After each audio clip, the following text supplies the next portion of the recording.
Hola, muy buenas a todos. En este capítulo os voy a explicar el último tema de la historia de España, que son los gobiernos democráticos, desde el 79 hasta los 2000. Que como ya dije en el anterior capítulo, no es el último capítulo que voy a hacer de la historia de España, pero sí es pues el último tema que hay antes de llegar ya hasta nuestros días.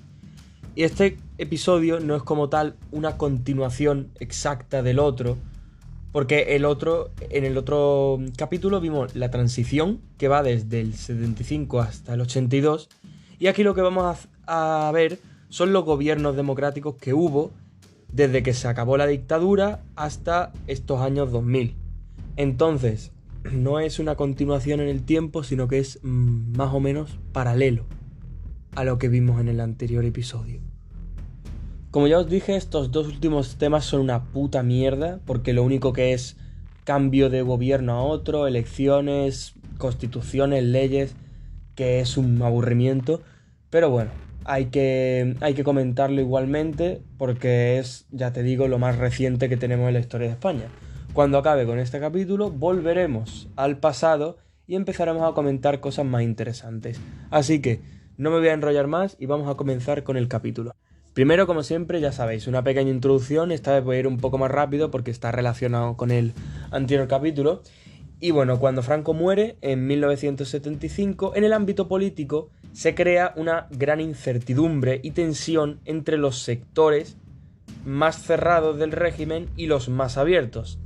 Como si podéis recordar, en el franquismo había pues dos principales ideologías, que una quería que el régimen continuara como al principio, como siempre a rajatabla, y otros querían ser más abiertos. Pues estos dos se van a pelear, va a haber disputas. Pero además también estaban los que se oponían al régimen, los que querían directamente que no hubiera dictadura. Entonces todas esas peleas entre diferentes partidos es lo que va a hacer que la política al acabar la dictadura fuera una política de consenso. Es decir, que las cosas se acordaban entre diferentes partidos y no era lo que dijera uno solo. Esto llevó a que se aprobara la Constitución del 78 y de aquí en adelante se va a ir normalizando la democracia en el país, llegándose a conformar al final un sistema bipartidista, esta vez sin fraude, que duró hasta 2015, donde otros partidos como Ciudadanos o Podemos empezarán a tomar relevancia en el país.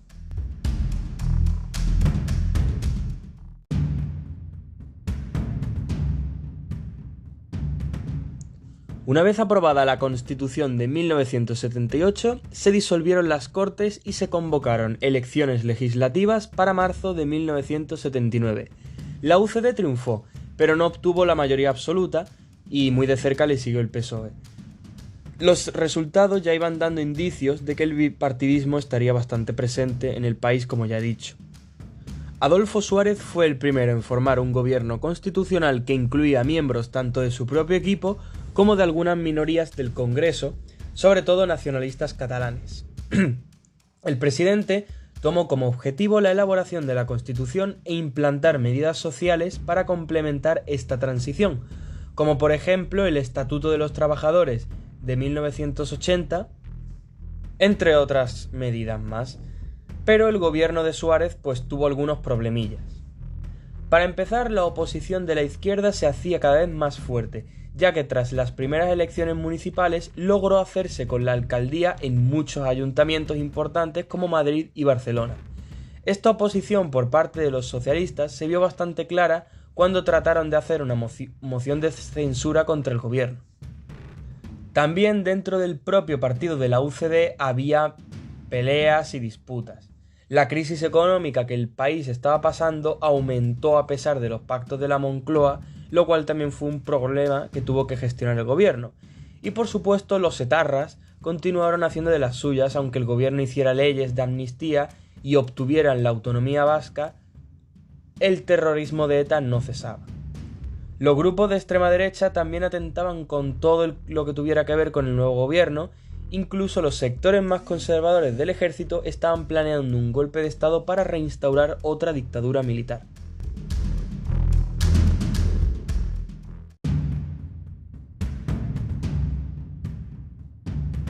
Y aquí es cuando viene el hecho más gracioso de esta etapa, ya que durante una sesión de investidura del nuevo presidente, Leopoldo Calvo Sotelo, que si bien os acordáis en el tema de la guerra civil se cargaron a un tal Calvo Sotelo, pues este es su sobrino, si no me equivoco, pues se hizo presidente unos años después.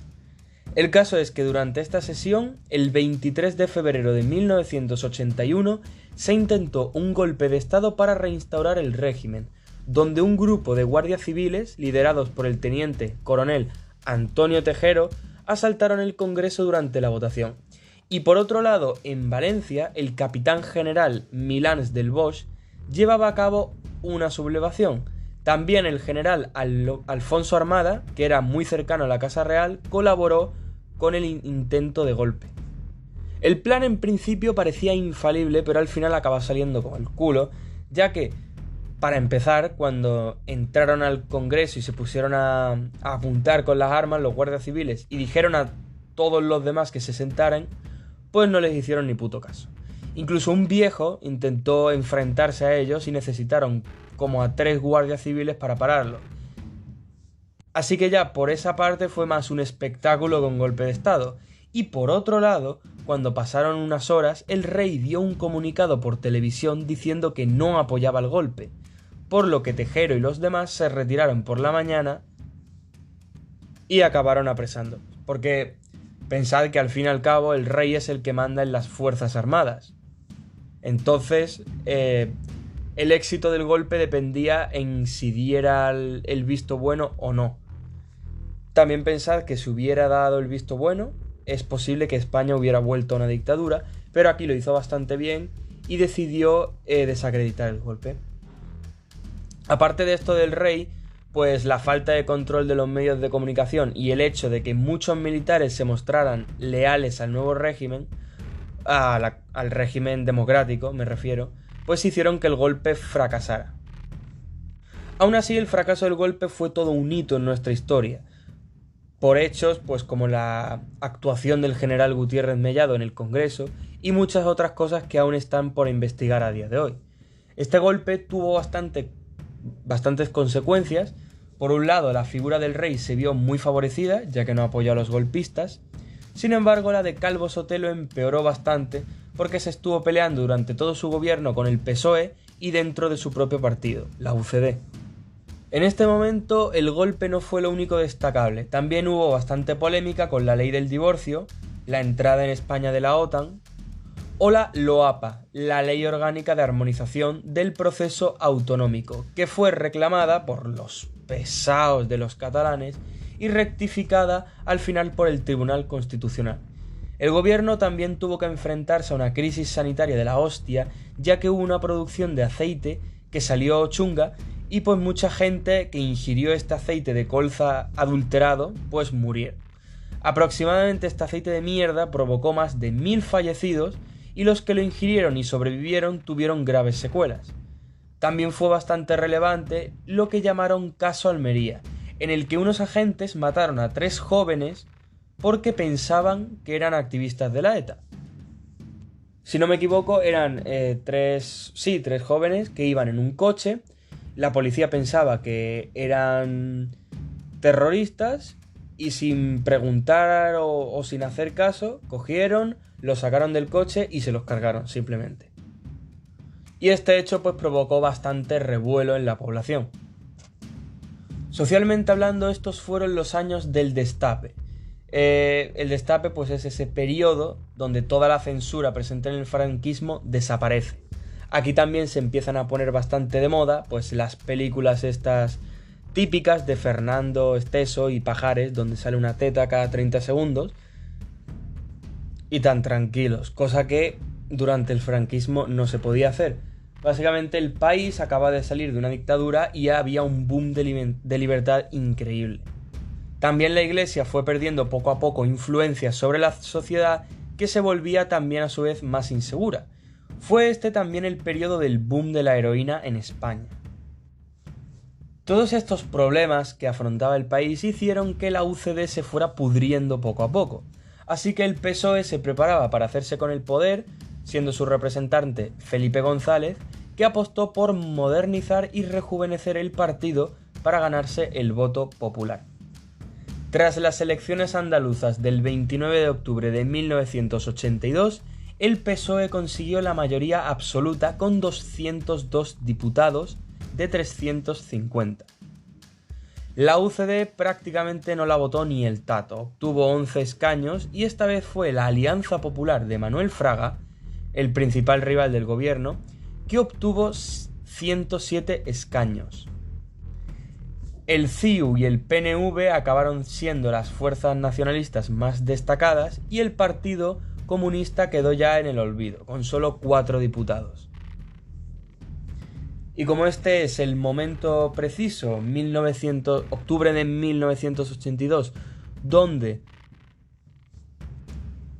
un partido de izquierdas accede al poder, pues los historiadores dicen que aquí es cuando acaba la transición española, que la vimos en el capítulo anterior, pero ahora vamos a seguir más adelante explicando tan solo los gobiernos y algunos problemas de la sociedad necesarios para entender su fracaso, sus éxitos, etc.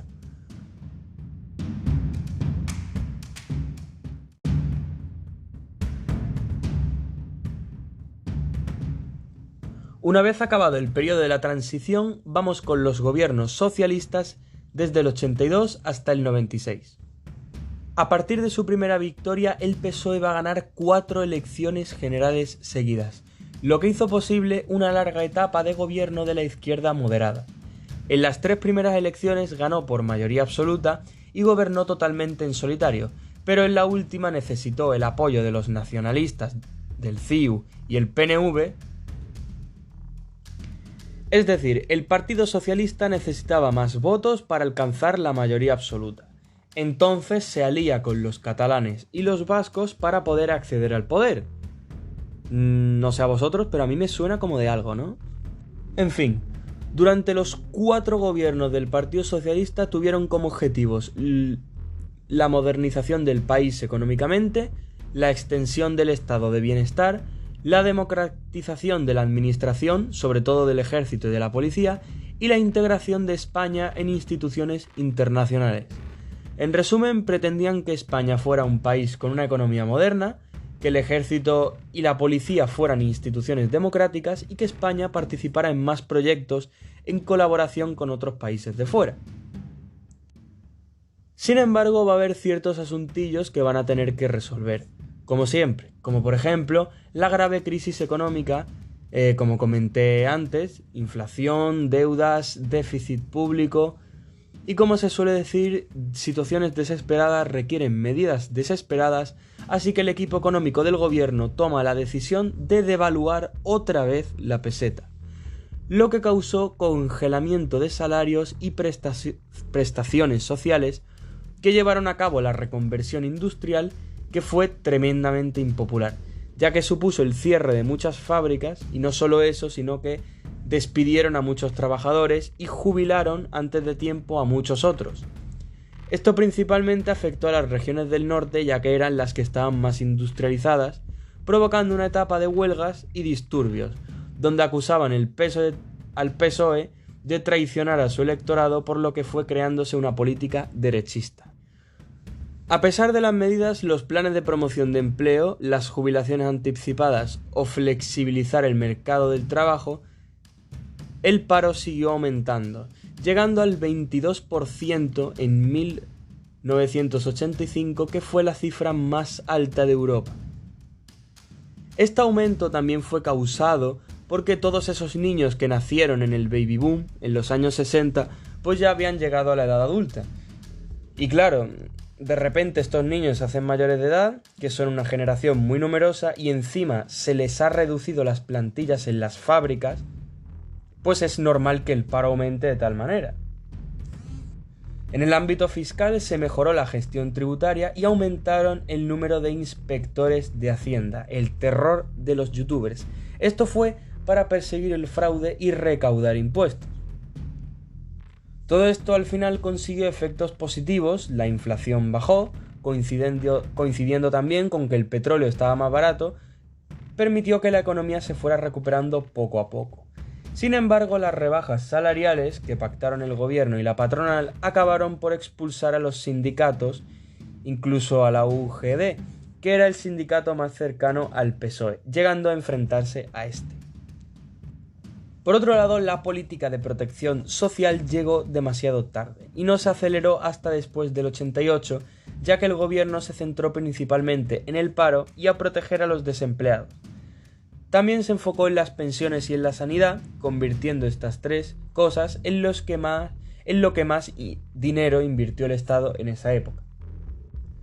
El gobierno también puso medidas contra los problemas de subsistencia a los trabajadores andaluces y extremeños, como el Plan de Empleo Rural, que daba dinero a los ayuntamientos para que realizaran obras públicas mientras no se trabajaba el campo durante ese tiempo. Los trabajadores se encargarían de hacer ese tipo de obras. Para que lo entendáis mejor, como los trabajadores ganaban tan poco con el sueldo de su trabajo normal y no les daba para vivir, pues el Estado los ponía a trabajar en obras que beneficiaran a la ciudad, en obras públicas, y de esa forma tenían un sueldo extra para poder ir tirando. En cuanto a la educación, se crearon una serie de leyes como la LODE, la LRU y la LOGSE, convirtiendo la educación en un derecho fundamental en España, y pasó a ser obligatoria y gratuita desde los 6 años hasta los 16. La enseñanza universitaria también creció espectacularmente y la educación infantil fue también gratis en muchas escuelas públicas, por no hablar de que se invirtió bastante en las instalaciones de los colegios, institutos y universidades. Que a ver si el gobierno de hoy en día se aplica el cuento e invierte un poco más en esto, porque no sé en vuestros institutos, pero el mío literalmente se cae a pedazos. No estoy de coña, las paredes están desconchadas, las losas se caen, hay ratas, cucarachas, los baños no tienen puerta. Mi clase es más una chabola que una clase, porque no es ni de hormigón, es de plástico, es una mierda prefabricada que está en medio del patio. ¿Y qué os apostáis a que cuando me vaya del instituto y vuelva un año después, lo arreglan todos los hijos de puta? Es que lo tengo clarísimo, pero bueno, vamos a continuar con el tema, ¿vale? España entró en la Comunidad Económica Europea en el 86. Gracias a esto, el país invirtió en el extranjero, lo que impulsó la economía, aumentó la actividad bancaria y los ingresos por turismo, lo que hizo que se redujera el déficit público y aumentó el poder adquisitivo de los ciudadanos. También se aventuraron a mejorar la infraestructura de comunicaciones y a implantar prestaciones sociales. De hecho, fue aquí cuando construyeron el AVE. Sin embargo, hubo algo que frenó bastante el desarrollo económico y fue la llamada cultura del pelotazo. Para que lo entendáis más sencillamente, esta cultura era una mentalidad en la que la gente quería ganar dinero rápido, fácil y en el momento. Por lo cual, en vez de invertir en algo que genere dinero a largo plazo, como una propiedad, un negocio o algo así, la gente prefería maneras de ganar dinero al instante. Y esto pues frenó muchísimo la economía, porque lo que era eso era, por ejemplo, la gente preferiría, en vez de ganar cada mes 20 euros durante toda tu vida, preferían ganar 1000 en el momento y ya está. Entonces, pues de la otra forma, ganas dinero de poco en poco, pero al final acabas teniendo más. La gente no veía esto, no invertía, no tenía mente para el negocio y al final la economía acabó ralentizándose muchísimo. Otro tema bastante polémico, como ya dije, fue la votación sobre permanecer en la OTAN, donde se vio reflejado que los partidos decían primero una cosa y luego otra. Los socialistas hacen una campaña contra la OTAN durante el gobierno de Calvo Sotelo y después permanencia en esta. O sea, primero decían que no querían entrar en la OTAN y años más tarde decían que sí, que ahora es mejor quedarse en la OTAN. Entonces, pues este comportamiento obviamente no fue bien recibido por la gente y su imagen se manchó bastante. Que ya de por sí estaba bastante mal por las medidas económicas que comenté antes, pero claro, si primero dices una cosa y luego dices otra, pues el pueblo se te echa encima.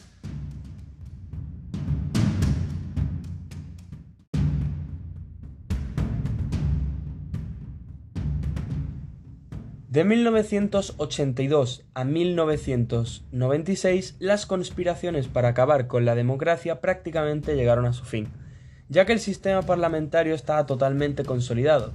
Aún así, pues no se pudieron resolver problemas como el terrorismo de ETA. Lo que sí que se hizo fue que las distintas fuerzas políticas pactaran para reforzar la lucha contra los terroristas. El acuerdo más destacado fue el de Ajuria Enea, que juntaba a todas las fuerzas democráticas vascas en contra de la violencia. Finalmente, al igual que pasa con todos los gobiernos, reinados, imperios, y es que cuando estás mucho tiempo en el poder, te vas pudriendo y al final acaba cayendo. Y eso mismo le pasó al PSOE, ya que en las elecciones del 86 perdió más de 1 millón de votos.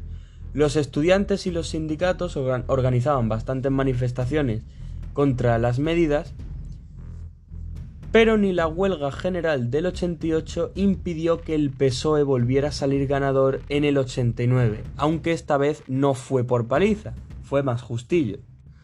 Aparte de esto, la oposición se reagrupa, la derecha se reorganizó y ahora la Alianza Popular daba un cambio de aire y se convertía en el Partido Popular, liderado por José María Aznar, con una nueva ideología de centro-derecha, que es el PP que tenemos actualmente. También, tras 10 años de mayorías absolutas por parte de los socialistas, se empezaron a dar bastantes casos de corrupción en el gobierno. También influyó el movimiento hippie después de que España participara en la Guerra del Golfo del 91. Todo esto dio como resultado en las elecciones del 93 que el PSOE obtuviera apenas 18 escaños más que el PP, cuando en las anteriores les superaba por 70. Finalmente, el 3 de marzo de 1996, el PP consigue ganar a los socialistas, acabando con 14 años de gobierno de Felipe González.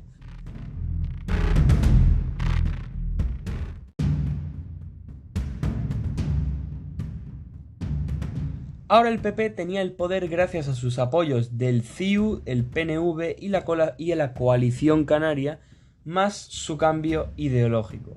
Este nuevo gobierno tenía un claro objetivo en cuanto a la economía del país, dándole una orientación neoliberal para reducir el gasto público. También fue este gobierno el que hizo posible que España adoptara el euro como moneda, buscando cumplir los requisitos que se establecieron en el Tratado de Maastricht. En los últimos años del siglo, la economía fue bastante estable internacionalmente. España incluso superó los índices de los países más desarrollados, se redujo la inflación del déficit público y por fin el paro también disminuyó. Esto fue en cierta medida posible gracias a la privatización de las empresas públicas como Argentaria, Repsol o Telefónica y también a los fondos de cohesión europeos que iniciaron los socialistas en el anterior periodo. Cabe recalcar que el Estado empezó a gastar menos dinero. Algo que en mi opinión hicieron bastante mal fue reducir los impuestos directos a las clases medias y altas, cosa que no tiene mucho sentido porque el que tiene más dinero debería de pagar más y el que tiene menos debería de pagar menos, no al revés. El caso es que esto trajo consecuencias bastante malas en servicios públicos, como por ejemplo insuficiencias en el sistema sanitario, servicios a los ancianos, a la escuela pública o a la investigación. Básicamente todo lo que sostiene el puto país se lo cargaron. Y sí es cierto que las políticas neoliberales generaron un crecimiento, pero también incrementaron un reparto desigual de la renta. El gobierno del PP también tuvo que continuar haciendo frente a los etarras, siendo esta la etapa cuando ya se pasaron de la raya, secuestraron a José Antonio Ortega en un zulo durante un año entero, secuestraron y mataron a sangre fría a un concejal del gobierno, Miguel Ángel Blanco, en 1997, y básicamente se les fue la pinza. Por lo que ya veis que la lucha contra el terrorismo de ETA no cesaba. Se intentó hacer una negociación con la banda, pero al final acabó fracasando. Ya en el año 2000, Aznar consigue ganar las elecciones con mayoría absoluta, por lo que al poder gobernar en solitario, las negociaciones y el diálogo los fue poniendo en segundo plano. Hasta 2004 estuvieron aprobándose muchísimas leyes de todo tipo, educativas, laborales, de extranjeros, que dieron lugar a una gran polémica social. Así, las más importantes fueron el caso del Prestige del 2002, que era un barco petrolero que sufrió una fuga en Galicia y el gobierno lo gestionó de la peor forma posible e hizo que todas las costas de Galicia se inundaran de petróleo, lo que mató a la mayoría de la fauna y flora que había en las costas y por supuesto impidió que la gente pudiera ir a visitar las playas para nadar en ellas. Si buscas vídeos por internet, pues es horrible. El mar está lleno de un fango negro, pero no que el agua sea negra del color, no, está espesa, es barro negro. Los pájaros, peces muertos, todo horrible. Y todo fue pues porque el barco tuvo la fuga y en lugar de remolcarlo hasta una bahía, un golfo para controlar el vertido de petróleo y que se echara todo en un punto, pues el gobierno mandó al capitán del barco que lo llevara hasta alta mar y lo dejase hundirse allí. Y claro, como el petróleo empezó a vertirse por esa zona, pues las corrientes y la marea arrastró toda la mierda hasta las playas y la expandió por todo el mar, lo cual fue un desastre ambiental horrible. Otra cosa que fue bastante polémica fue la participación de España en la guerra de Irak, ya que el pueblo no quería que el país se metiera en la guerra. Tras esto, el PSOE vuelve al poder tras las elecciones del 14 de marzo de 2004, tras la polémica gestión que Aznar hizo del atentado del 11M. En los últimos años, la oposición al gobierno siempre va a estar presente y siempre se va a cuestionar la representatividad del sistema. Todo esto acabó causando movimientos como el 15M y la aparición de nuevos partidos políticos. Actualmente, el que quiera puede crear su propio partido, lo que ocasiona que haya numerosos partidos, aunque no todos obtengan la misma representación. Y el que pueda haber varios partidos hace que sí o sí sea necesario dialogar y pactar unos con otros, manteniendo ese espíritu de consenso, de acuerdo, que ha tenido el país durante toda la transición. Y hasta aquí llega el capítulo de hoy y quiero aprovechar para dar un mensaje sobre el tema de tantos partidos que hay y sobre a la hora de votar, porque parece ser que mucha gente no tiene idea de lo que hace, visto lo visto. Y hasta aquí el capítulo de hoy y aprovecho para dar un mensaje sobre el tema de los partidos y de votar y tal. Y es que hay mucha gente que no quiere votar, que directamente no vota nada. Por favor, no hagáis esto porque si tú no votas, tu voto se lo dan al partido que vaya ganando. Es decir, si el PSOE tiene 106 votos y el PP tiene 100, pues si tú no votas, le dan un voto más al PSOE. O sea, al final estás contribuyendo a que el primero gane. Es porque no es que si tú no votas se anula y no va para nadie, no, se lo dan a alguien. Entonces, votad a un partido que no vote nadie, como al Animalista o alguna mierda de esas, o meter en el sobre una rodaja de chorizo o una foto de Pedro Sánchez en bikini en la playa. Lo que sea, pero votad algo, porque si no, gana el partido que vaya más adelantado y eso pues al final es una mierda. Porque si tú no quieres votar, se sobreentiende que quieres que tu voto no vaya para nadie, pero no, se lo tiene que llevar el ganador. Lo cual no tiene mucho sentido, así que si la próxima vez que votéis, tened en cuenta esto que es muy importante. Así que ya está, dicho eso, se termina el tema. Como siempre, espero que os haya gustado y nos vemos en el siguiente. Adiós.